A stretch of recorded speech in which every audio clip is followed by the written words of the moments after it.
तो संसद के विधायी कामकाज में आज बजट पर भी चर्चा पूरी हुई और इसे पास कर दिया गया। इससे पहले विभिन्न मंत्रालयों से संबंधित मांगों पर विस्तार से चर्चा हुई, जिसके बाद सभी पार्टियों के सांसदों ने अपनी अपनी बात संसद में दोनों सदनों में रखी थी। बजट चर्चा के अलावा क्या रहा खास आज संसद के विधायी कामकाज में, देखिए इस रिपोर्ट में। मोदी सरकार संसद के बजट सत्र में वित्त मंत्री ने जो बजट पेश किया था उसको आज पास कर लिया गया। इसे लेकर बीजेपी ने अपने लोकसभा के सांसदों को व्हिप जारी कर शुक्रवार को सदन में मौजूद रहने को कहा था। कांग्रेस ने भी अपने सदस्यों को हाजिर रहने का फरमान सुनाया था। सरकार ने विनियोग विधेयक लोकसभा में पारित करने के लिए गिलोटिन का इस्तेमाल किया। Sir, I rise to move that the bill be passed. प्रश्न ये है कि विधेयक को पारित किया जाए। जो सदस्य इसके पक्ष में हाँ कहें, जो सदस्य विरोध में हैं वो ना कहें। मेरे विचार में निर्णय हाँ वालों के पक्ष में हुआ। हाँ वालों के पक्ष में प्रस्ताव स्वीकृत हुआ, विधेयक पारित हुआ। इससे पहले शुक्रवार को संसद के दोनों सदनों में बजट से संबंधित विभिन्न मंत्रालय के कामकाज पर चर्चा हुई और सरकार ने विस्तार से जवाब दिया। लोकसभा में केंद्रीय बजट के दूसरे भाग में चर्चा के दौरान जल शक्ति मंत्रालय के नियंत्रणाधीन अनुदानों की मांगों पर चर्चा और मतदान पर जवाब देते हुए केंद्रीय जल शक्ति मंत्री सीआर पाटिल ने कहा कि हर खेत को जल योजना के तहत सिंचाई योजनाओं को विस्तार दिया जा रहा है और इसके लिए केंद्र की तरफ से पर्याप्त धन मुहैया कराया गया है।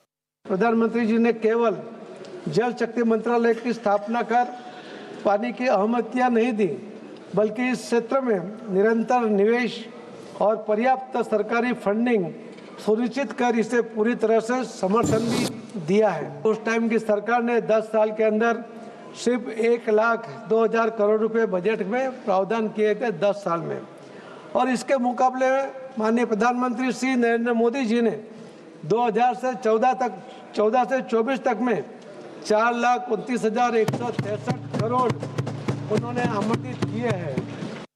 वहीं लोकसभा में कृषि और किसान कल्याण मंत्रालय से संबंधित चर्चा का जवाब देते हुए केंद्रीय कृषि मंत्री शिवराज सिंह चौहान ने कहा कि सरकार निरंतर किसानों के विकास के लिए कार्य करती रहती है, जबकि पूर्ववर्ती सरकारों ने किसानों के हितों को ध्यान में न रखकर खाद की कीमतों में इजाफा किया था।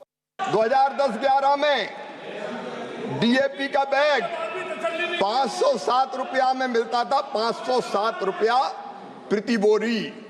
यूपीए की सरकार थी, 2011 में इन्हें बढ़ा के कर दिया 887.46 रुपया। कौन ने बढ़ाया? हमने नहीं बढ़ाया, यूपीए की सरकार ने बढ़ाया। यूपीए की सरकार थी जिसने बढ़ा के कर दी डीएपी की बोरी 1315 रुपये। आज मैं गर्व से कहना चाहता हूं, प्रधानमंत्री नरेंद्र मोदी जी ने तय किया कि खाद की कीमत नहीं बढ़ेगी। किसान के लिए अंतर्राष्ट्रीय बाजार में कीमतें चाहे कितनी भी बढ़ जाए, 3 बार स्पेशल पैकेज किसान को दिए। हम डीएपी की एक बोरी 1350 रुपया में ही देंगे, एक नया पैसा किसान का नहीं बढ़ने देंगे। राज्यसभा में कांग्रेस के नेता जयराम रमेश ने हाल ही में इलाहाबाद हाई कोर्ट और दिल्ली हाई कोर्ट के न्यायाधीश से संबंधित मीडिया में आई खबरों का मुद्दा उठाया और कहा कि जुडिशियल अकाउंटेबिलिटी के मसले पर चर्चा होनी चाहिए और सभापति की तरफ से कुछ दिशा निर्देश जारी होना चाहिए।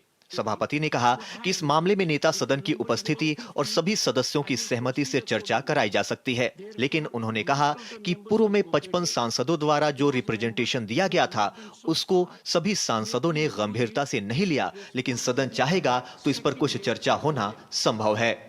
डीडी न्यूज के लिए संसद से कुमार आलोक और ऋषि कुमार की रिपोर्ट।